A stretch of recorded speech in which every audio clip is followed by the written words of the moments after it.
Welcome back to part third of this particular series on gender issues at workplace, an important topic from your HR point of view, HR subject point of view of semester 2 at Kulhan University. Now, in the previous two videos, we have talked about how women participation has been increasing in the companies across the globe. Women comprise of 50% of the total workforce in the entire world, and this number should increase so that companies and the overall functions, the boards, are able to extract maximum amount of productivity, maximum amount of profit for the companies. Women have special skills, women have special capabilities, which if they are brought into the company, can lead to the benefit of both the company. But this particular slide, I have kept it constant, shows that statistically women have a very less contribution. Women are not being allowed to enter into the workforce as they should have been allowed. So we'll be looking at some of the reasons why is this particular number not improving over the years in the next few slides. So we talked about glass ceiling. Glass ceiling is an unacknowledged discrimination barrier. It's basically a barrier and it is discriminatory, wherein you are giving special privileges to men compared to women. So glass ceiling is an unacknowledged discrimination barrier that prevents minority, women in this case, from rising to a position of power or responsibility within an organization. So this can be definition wise a proper understanding of glass ceiling. It can also be understood as those invisible, culturally embedded assumptions and beliefs about the skills and competencies of women that prevent their advancement into top management positions or their advancement into certain communities. The presence of such glass barriers implies that certain positions and roles are controlled primarily by men. So, why should the companies dismantle this glass ceiling? Why is it important that we break this glass ceiling? We have discussed that women are a key resource in our race and they bring in special capabilities, special skills, they are endowed with special gifts like having good communication skills, they are being honest, they are sincere, they are hardworking, they give in their 100%, they take the team together, whenever they're in a team, they take the entire team together. So these are special skills that they have. Plus, women are increasingly educating themselves. You'll find that the literacy rate among the women is increasing across the globe. They are getting more literate, they are increasing their skills. More and more women are starting businesses in today's date, and it is not only the right thing, it's also good for business. It is not just about creating a social impact, but it is also good for the business on an overall, and that is why we should dismantle the glass ceiling. So what are the reasons why feminists feel that glass ceiling exists? The number one reason is that male dominated management. If you find out number of people who work in a company, the number of people who are there at the top in the company, that is always male dominated, which makes all the decisions for the company. Now, lack of discrimination law and government action on discrimination is also resulting in this particular thing, because the women are not aware of their rights and privileges. The men in the company are not aware of the rights and privileges of women, and that is why they are not able to bring in more women into the workforce. So lack of laws and lack of government action is also resulting in less number of women inside the companies. Now, men's attitude towards problem faced by women are also the reason. The attitude that we have discussed, that women are not capable, women are having psychological, cultural and behavioral issues they are inferior race to men, is what are the men's attitudes, and that also again prevents the glass ceiling from being removed. Preferences of men over women of same educational qualification and caliber. So most of the HR companies, when they are hiring, will find that they prefer men over women. If you go to sales organization, you will find that in the sales kind of a profile, the HR of the company, the human resource of the company, the hiring managers prefer men over women, because they believe that women will not be able to withstand the pressure of the sales environment, and that is a very limiting belief. That's an attitude problem of the HR, and this results in lesser and lesser women being absorbed into the companies as the workforce.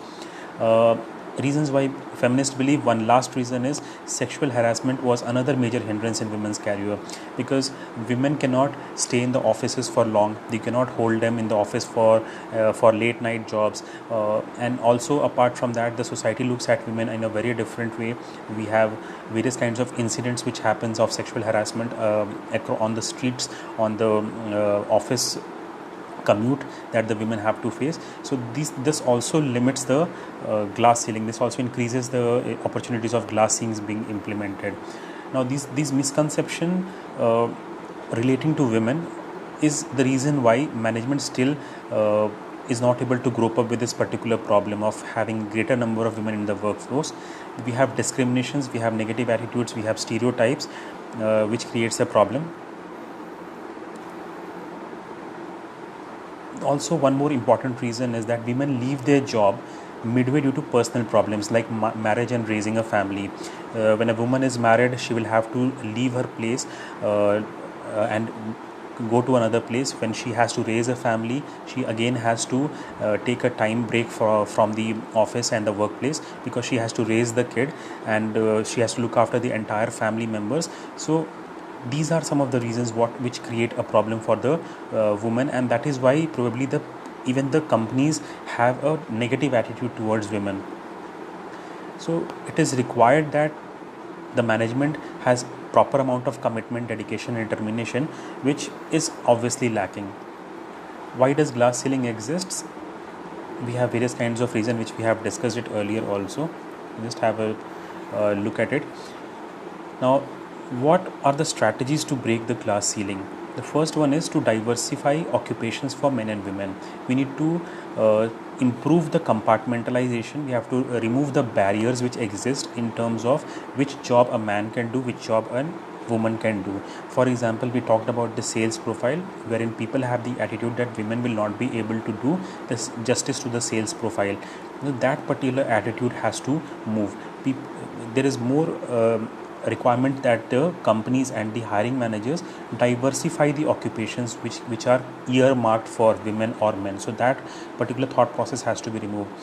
We have to foster greater sharing of family responsibilities. Even at the home, the family members, the male members of the family needs to increase their contribution to the family responsibilities, and if that is being done, then probably when she comes to the office, she will be able to spend a greater amount of time and do her job properly, and probably she will be having lesser tension at home. Because if you look at it, the male works for around 8 hours and without contributing much to the responsibility of the house, wherein a female has to work at the home for 4-5 hours, and then she comes to the office and works in the office for 8 to 10 hours. So if you look at statistically and realistically as a factual thing, women have to work comparatively more in comparison to the men. So if the responsibilities at the home are shared by other family members, then it will be a cakewalk for the woman to work and participate in the workforce, which is the need of the hour as of now. The objective and unbiased recruitment and promotion procedures also have to be there. The recruitment of the particular women employee into the officer should be objective. It should not be basis of subjective thoughts that women cannot do their job properly. So that attitude has to be removed. It has to be made objective in the recruitment part. And also when it comes to promotion, you cannot be denying a particular profile to a woman just because she is a woman.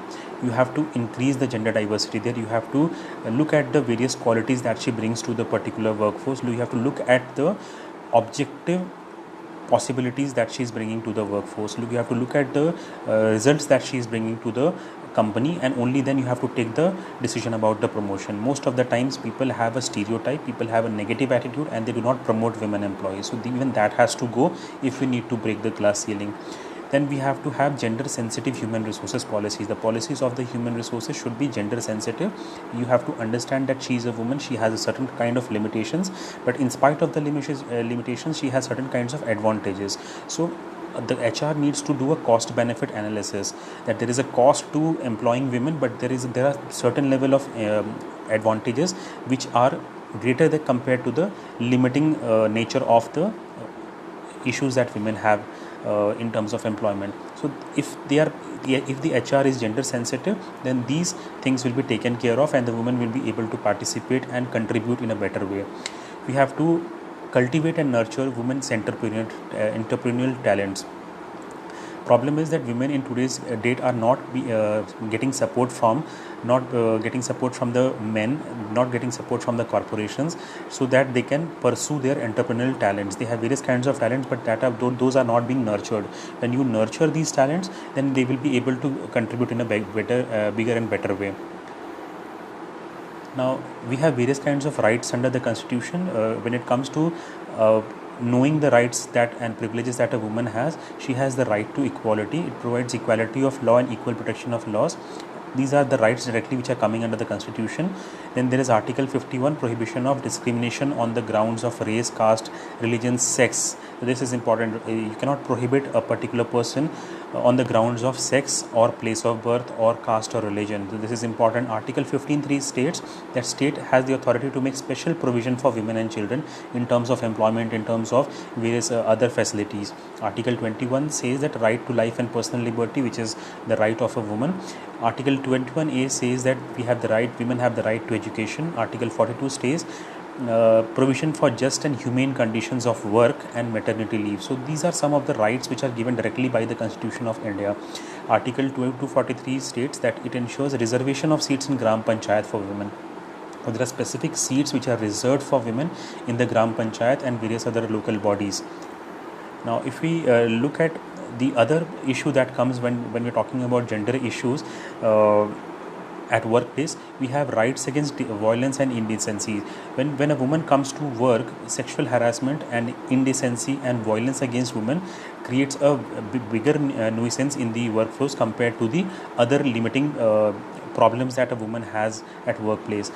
Sexual harassment is increasing, and the companies have increased their laws and regulations with respect to that, but still a lot needs to be done. So listed over here are some of the rights that a woman has when there is any kind of violence or indecency that happens inside of organizations. The first one is protection of women from domestic violence. This is a home based thing. Dowry Prohibition Act 1961 is again a social based thing outside of purview of the companies. The Indecent Representation of Women Prohibition Act is there, which can be applied both at the companies and at the home. Sexual Harassment of Women at Workplace Prevention, Prohibition and Redressal Act 2013. This is very, very important with respect to sexual harassment of women at workplace. Most of the companies are taking this particular aspect very, very seriously. There are various kinds of prohibition laws, there are various kinds of prevention laws and redressal. How if something happens to a particular woman, if a woman complains, what are the various kinds of redressal that can be provided. There is a special act made for that in 2013, which is very, very important. And these acts are basically there so that women's participation into the management, women's participation into the workforce can be improved. We also have certain provisions under the Indian Penal Code 1860. So these are the various kinds of rights and privileges which a woman has. The final concluding remark is that women have special skills, women have greater amount of capabilities which needs to be brought inside the companies, which needs to be shared with responsibility with the workforce. And if these capabilities are brought to the fore, if men and women join their hands together, greater possibilities of profit, greater possibilities of efficiency and effectiveness and profitability exist for the companies. So hence gender issues at workplace becomes very, very important.